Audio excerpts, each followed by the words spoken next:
Okey, hai semua. Hari ini kita nak belajar subtopik 5.1 iaitu metabolisme. Okey, yang pertama sekali kita kena tahu apakah maksud metabolisme. Metabolisme adalah kesemua tindak balas kimia yang berlaku dalam organisma hidup. Jadi, semua tindak balas kimia yang berlaku dalam manusia, haiwan, tumbuhan dan mikroorganisma, okey, semua tindak balas kimia tu kita panggil sebagai metabolisme. Okey, metabolisme ada dua. Yang pertama anabolisme dan yang kedua adalah katabolisme. Yang ini adalah kategori metabolisme. Maksudnya tindak balas kimia yang berlaku dalam organisma hidup ni ada dua. Anabolisme dan katabolisme. Okey. Anabolisme, kita tengok dulu definisi dia.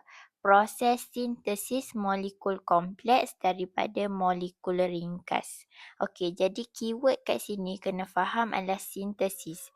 Sintesis ni adalah macam, maksud dia adalah hasilkan. Kita nak hasilkan. Kita nak produce. Okey. Kita nak bentukkan. Okey, molekul kompleks daripada molekul ringkas. Okey, nampak? Okey, dalam anabolisme, kita nak bentukkan molekul kompleks dan molekul ringkas. Contoh, kita ada satu bulat, satu petak. Okey, dan kita nak bentukkan gabungan bulat dan petak. So, bulat dan petak ni kita kata kompleks. Okey, dan yang ini adalah ringkas. Okey, dalam tindak balas, baik biologi ataupun kimia, kita belajar tindak balas, bahan sebelum tindak balas kita panggil substrat.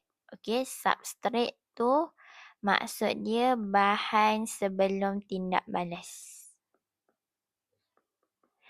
Manakala produk tu adalah hasil tindak balas. Okey, term ini kita akan guna dalam tindak balas baik dalam dalam subjek kimia dan juga subjek biologi. Okey. Okey, so itu anabolisme. Okey. So, kemudian anabolisme ni akan menggunakan tenaga. Okey, nampak ni. Okey, dia akan menggunakan tenaga. Okey, sebab kita ibarat macam ni. Okey, kalau macam Lego kan, Lego kita nak pasang satu-satu Lego tu, nak bentukkan satu bentuk, kita kena pakai tenaga, betul tak? Berbanding kita nak pecahkan Lego tu, kita just baling je. Okey, tapi kita nak bina Lego tu memerlukan banyak tenaga. So, sama macam anabolisme. Okey, seterusnya adalah katabolisme. Okey, katabolisme, kata kunci dia, okey, tak apa, kita dulu maksud dia. Katabolisme adalah proses penguraian. Okey, urai, pecahkan bahan daripada bentuk kompleks kepada bentuk ringkas.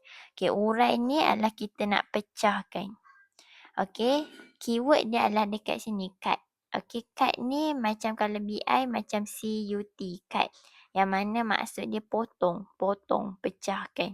Jadi katabolisme ni kita nak potong ataupun kita nak pecahkan daripada yang kompleks, okey, kepada yang ringkas. Okey, ni dua-dua ni ringkas.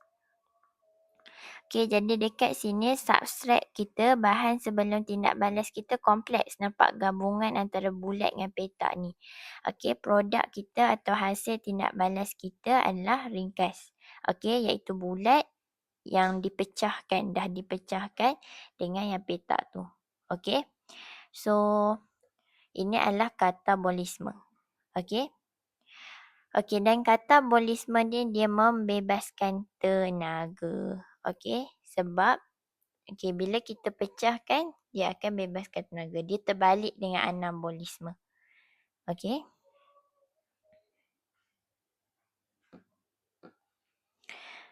Baiklah, sekian saja perkongsian saya untuk bab ni. Sekian, terima kasih.